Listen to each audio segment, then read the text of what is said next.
Kaugnay pa rin po sa protesta laban sa pagpapasara ng Cloverleaf, makakausap po natin si Miguelito Batoon Mangunay, ang spokesman ng Samahan ng mga Manininda ng Cloverleaf Market. Magandang tanghali po, Ginoong Mangunay. Magandang tanghali din po, Opo, Sir Rafi. Opo. Hanggang kailan niyo po balak magprotesta laban sa pagpapasara ng Cloverleaf Market? Palagay po namin pagka nanaog na yung TRO, siguro mahihinto na rin yung mapapanatag na rin po kami. Sa ngayon po ba may legal na hakbak na kayong ginagawa laban dito sa pagpapasara ng palengke? Sa ngayon po, may hearing po tungkol doon sa TRO ngayong araw na to. So pagkatapos po ng hearing nito, ano pong inaasahan nyo sana? Sana po may bumabante na huwag masara yung aming palengke. Pero kanina po nagkaroon ho ng tension, hindi ho ba? Kaninang umaga, pero ngayon medyo humupa na. Pero kaya ho bang pigilan ninyo yung inyong mga tauhan na baka lumala pa itong sitwasyon na ito? Kontrolado pa naman po namin yung yung mga tao namin yung mga manininda namin at saka yung mga kargador na kasama namin naghahanap buhay sa Cloverleaf. Sa ngayon po, kontrolado nyo. Pero ano pong sinasabi nila sa inyo?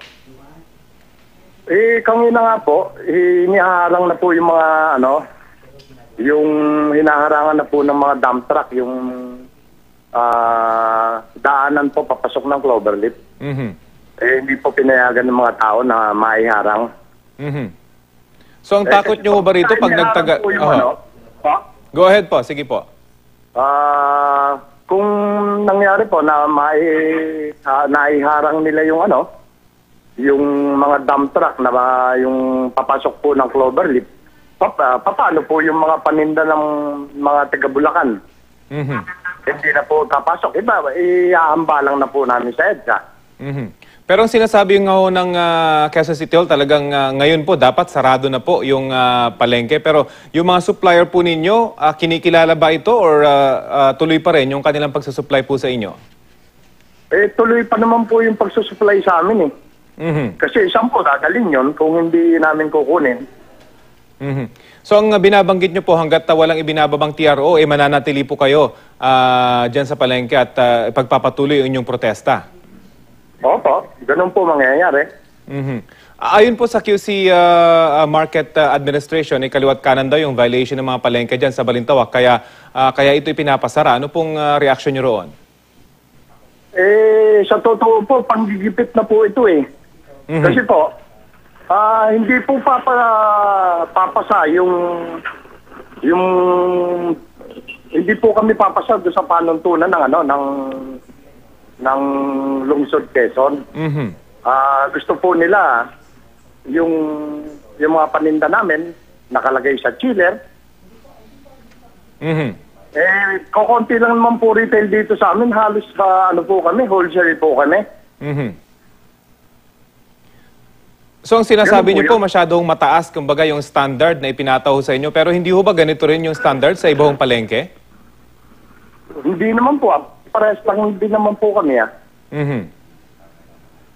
Pero ang sinasabi niyo po, dahil wholesale nga kayo, hindi niyo kakayanin yung panuntunang dinidikta ho nila.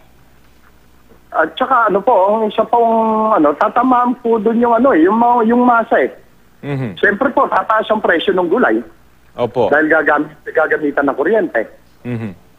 Sa ngayon po ba, meron pa rin mga bumibili at nagpupunta po dyan yung mga suki po ninyo kahit na sinasabi ng Quezon City Hall, Biyernes pa, dapat sarado na po yung palengke? Marami pa po, pumapasok pa rin po sila. Marami pa po yung mga suki namin, yung malalayo, hanggang Teresa Rizal po. Pumapasok pa rin po sila. So meron ho ba kayo iniisip pang alternatibo bukod dun sa paghihintay sa TRO kung talagang hindi ho ito bababa? Siyempre, kailangan nyo hong may pag-isipang alternatibo bukod dyan sa pagpipikit ho dahil andyan ho yung mga pulis meron pa ring banta talaga na kayo ay puwersahang paalisin dyan. Meron ho ba kayo naiisip na? Sa ngayon po, ang iniisip po namin, yung hanay po namin, manatili dito sa aming at pinalalagyan ngayon. So ang sinasabi nyo, wala talagang, hindi ko kayo matitinag dyan at mananatili po kayo? Opo. Sa ngayon- Totoo, yun po yung totoo.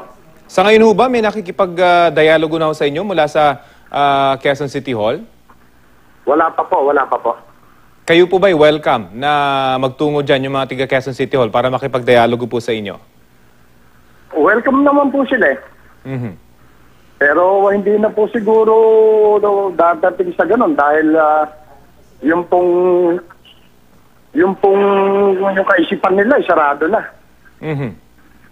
So talagang ngayon po ang tinitinan nyo pong anggulo rito ay talagang ibinebenta na yung lugar, talagang paalisin ho kayo talagang eventually, yung mga matatagal na nagtitinda dyan.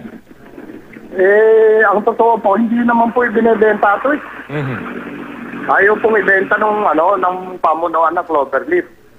Ginigipit po ng city government Mhm. at ng Ayala.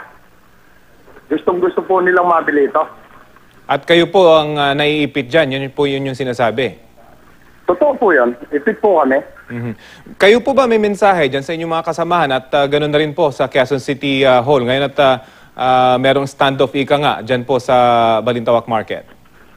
Ang panawagan po namin, tingnan po nila yung sitwasyon. Tingnan po nila.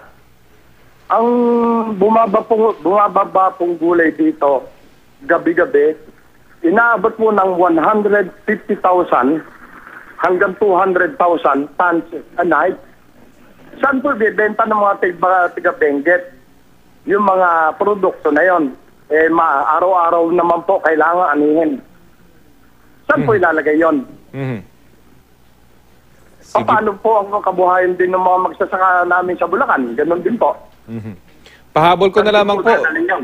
Pahabol ko na lamang po yung binabanggit ho nilang madidistribute naman po ito sa ibang palengke. Sa experience po ba ninyo, kakayanin ito, yung binabanggit yung toneladang gulay, kaya ba na ma-accommodate sa iba pang palengke? Hindi po kayang ma-accommodate. Mhm.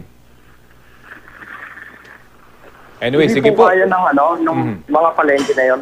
Sige po, tututukan po natin itong isyong ito, at sana may dialogo na mangyari sa pagitan ninyo at ng Quezon City Hall para naman hindi na po lumala yung sitwasyon dyan sa Cloverleaf Market. Maraming salamat po sa inyo. Maraming salamat po, Sir Rafi. Si Ginoong Miguelito Baton Mangunay, ang spokesman ng Samahan ng mga Manininda ng Cloverleaf Market.